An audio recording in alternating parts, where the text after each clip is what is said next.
নমস্কার, ntvwb.com এ আপনাদের প্রত্যেককে স্বাগত জানাচ্ছি। আচ্ছা, যে জায়গাটায় আমরা রয়েছি এটি দমদম লোকসভা কেন্দ্রের মধ্যে পড়ছে, আর এখানে কি অবস্থা সেটা কিন্তু এই জল দেখেই বোঝা গেল। সামান্য বৃষ্টি, মিনিট ছয়েকের বৃষ্টির এই পরিণতি। যখন আমি এই প্রতিবেদন করছি আমার পাশে একজন কিন্তু দাঁড়িয়ে রয়েছেন, একবার দেখুন, প্রত্যেকে তাকে চেনেন, শিলভদ্র দত্ত। তিনি বিজেপির প্রার্থী। ওনার সঙ্গে কথা বলবো এবং চোখের সামনে 2009 সাল থেকে কি এটাই উন্নয়ন হলো? এটাই উন্নয়ন, এটাই হচ্ছে হুম, মহামান্য একটু সৌগত রায়ের। নেমে না না, দেখা যাক। ঠিক আছে, এটাই হচ্ছে মহামান্য সৌগত রায়ের মানে আনুকূল্যে বলুন বা তার ইয়েতে এটাই হচ্ছে উন্নয়নের ছবি। উনি 2009 সালে বলেছিলেন পানীয় জল দেবেন, দেননি। উনি 2009 সালে বলেছিলেন যে নিষ্কাশনী ব্যবস্থার এমন হবে জল জমবে না। উনি 2009 সালে বলেছিলেন, যে কথাগুলো বলেছিলেন একটা কথাও রাখতে পারেননি, রাখেননি। কারণ সৌগত বাবু তো লেক গার্ডেন্সে থাকে। পানিহাটির মানুষ, খড়দার মানুষ বা দমদম লোকসভার মানুষের কি গেল এলো তো ওটা যায় আসে, ওনার যায় আসে না। শিলবাবু, এখানে আমরা খবর করতে এলাম যে পানীয় জলের অভাব, হঠাৎ করে আকাশের জল বৃষ্টি পড়তে শুরু করলো, এ তো জলে জলময়। এবারে কি বলবেন, না না, জলের অভাব? জলের অভাব, পানীয় জল, জল আছে না, জলের অভাব কেন?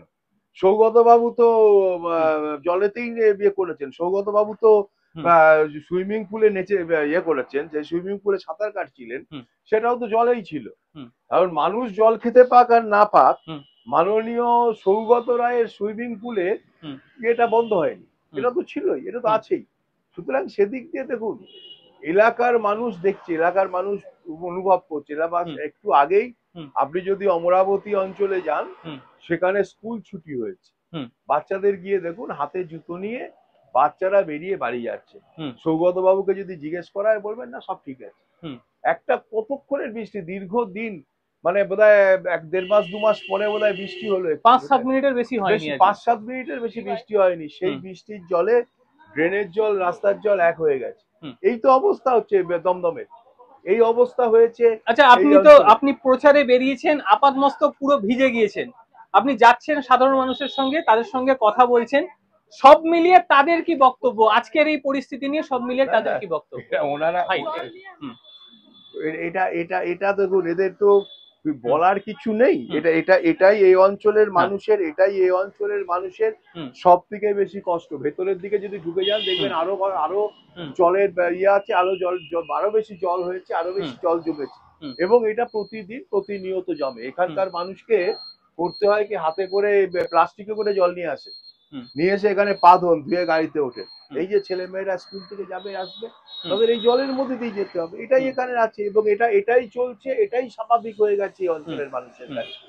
তাই এই যে 15 বছর ধরে একটা মানুষ সাংসদ, তাকে তো এলাকার মানুষ এটাই জিজ্ঞেস করছে যে কি হলো, কেন হলো, কিছু হলো না কেন, এটাই তো জিজ্ঞেস করছে মানুষ। যারা থাকেন তারা তো ভোট দেয় একটু স্বাচ্ছন্দ্যের জন্য, একটু সুস্থভাবে তারা হাঁটবে। এই যে হাঁটছেন একজন, আশেপাশে যেন মশার আক্রমণ না হয়, এই যে পরিস্থিতি, আপনিও 2-3 বার হাতে ইয়ে করলেন, মানে মশার আক্রমণ আপনার কাছেও পড়ছে। এখানে তো দমদম লোকসভা কেন্দ্রে ডেঙ্গু তো একটা, মানে বর্ষার সময় ডেঙ্গু তো একটা মানে রেগুলার কেস হয়ে গেছে। এখানে ডেঙ্গু দিয়ে পারে, তো এটা তো হয় যে জল জমে থাকলে মশা হবে, মশা হলে ডেঙ্গু হবে, এটা কোনো অস্বাভাবিক কিছু নয়। এটার মধ্যে দিয়েই আমরা বাস করছি। পানিহাটির বিস্তীর্ণ অঞ্চলে যারা আমরা বাস করি, একদিকে পানীয় জলের অভাব আছে, আর একদিকে এরকম জমা জলের আছে, এটার মধ্যে দিয়ে আমরা আছি।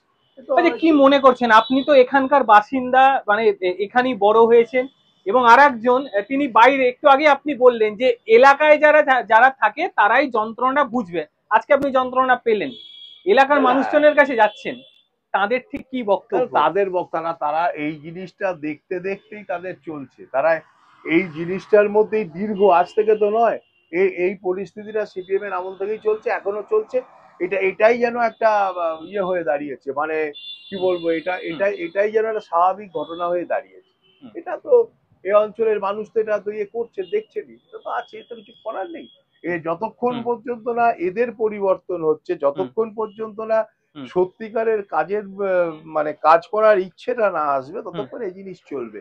তাই জন্যই তো মানুষের কাছে বলছি, যদি পরিবর্তন চান, যদি ভালো কিছু চান, নরেন্দ্র মোদীকেই ভোট দিতে হবে। কারণ মোদীজি দেশের উন্নয়নে কাজ করেন, এটা প্রমাণ হয়ে গেছে। সুতরাং মোদিজিকে ভোট দিতে হবে। মোদিজিকে ভোট দিলে কথা দিচ্ছি দমদমের এই অবস্থাগুলো পাল্টাবে, পানিহাটির এই অবস্থা পাল্টাবে, এটা এটা কথা দিচ্ছি।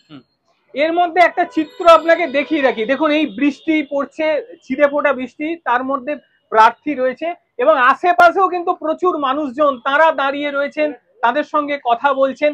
এবং এর মধ্যে আরেকটা যেটা বিষয়, আপনি তো দীর্ঘ সময় ধরে খুঁজছেন, এই এলাকা মানুষজন আছে, শিল্প, যেটা একটা সময় মানে বাইরে থেকে মানুষজন আসতো, এমনকি বলা যেত যে বিদেশ থেকেও মানুষরা এসে এখানে কাজ করতো, পুরো তো শেষ, কলকারখানায় ঝুল পড়ছে। না, এটা এটা এটা শুরু হয়েছিল সিপিএম এর আমলে, এবং আমি মনে করি যে জ্যোতিবাবুরা যে কাজটা শেষ করতে পারেনি এরা শেষ করেছে। জ্যোতিবাবুরা শুরু করেছিলেন, বা বঙ্গদয় কটন মিলের জমিতে পিয়ারলেস দিয়ে শুরু হয়েছিল, এখন একটার পর একটা কারখানার জমিতে। সব থেকে বড় কথা হচ্ছে, যখন মনে করুন ডাক ব্যাগ কারখানা ছিল, ডাক ব্যাগের মানে বালিশ বা ইয়ে হাওয়া দেওয়া বালিশ, এসবগুলোর কোনো তুলনা ছিল না। আজকে সেই ডাক ব্যাগ বন্ধ হয়ে গেছে।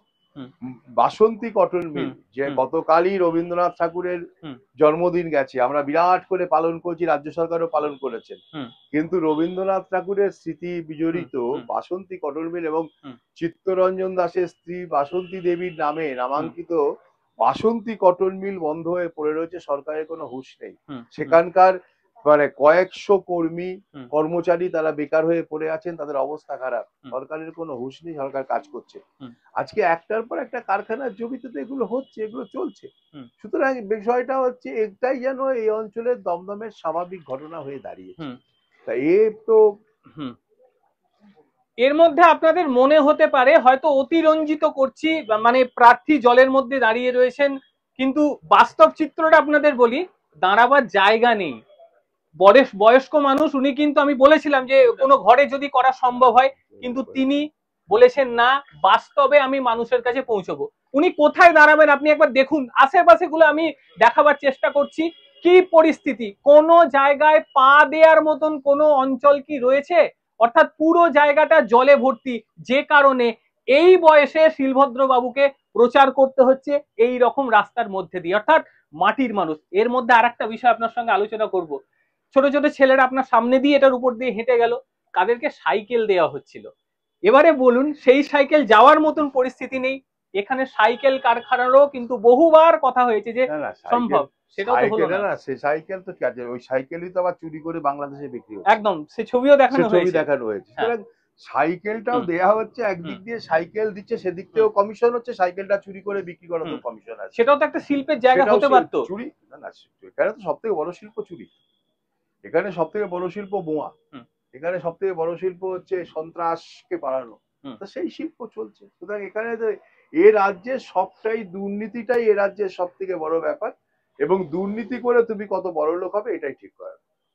এর মধ্যে আরেকটা প্রশ্ন আপনাকে, ছোটবেলায় এই দৃশ্য ডেফিনেটলি পেয়েছেন আপনি, যখন ছোটবেলায় আসতেন এইরকম রাস্তার মধ্যে, পুরনো স্মৃতিকে কিন্তু আপনি সাংসদের জন্য ফিরে পেলেন, এটা আপনাকে বলতে হবে। সে তো বটেই, অনেক কিছুই পাচ্ছি তো, মাননীয় সৌগত বাবু অনেক কিছুই দিয়েছেন, অনেক স্মৃতি ফেরত আসছে। কারণ ছোটবেলাতে ইয়ে করতাম, কি বলে, হিন্দি সিনেমার গান শুনতাম, হয়তো অনেকে নাচানাচি করতো, বুড়ো বয়সে রবিনা ট্যান্ডনের সঙ্গে সৌগত রায়কে নাচতে দেখলাম, অনেক স্মৃতি ফেরত দিয়েছে সৌগত বাবু।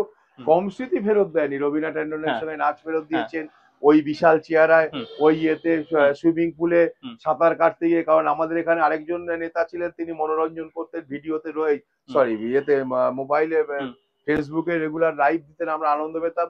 দেখলাম তিনি বোধহয় একটু অসুস্থ, বন্ধ আছে, তার জন্য সৌগত বাবু মনোরঞ্জনের জন্য নেমে গেছেন। একটু উপরে দাঁড়াতে পারেন, একটু জায়গা রয়েছে আর কি, মনোরঞ্জনের জন্য নেমে গেছেন।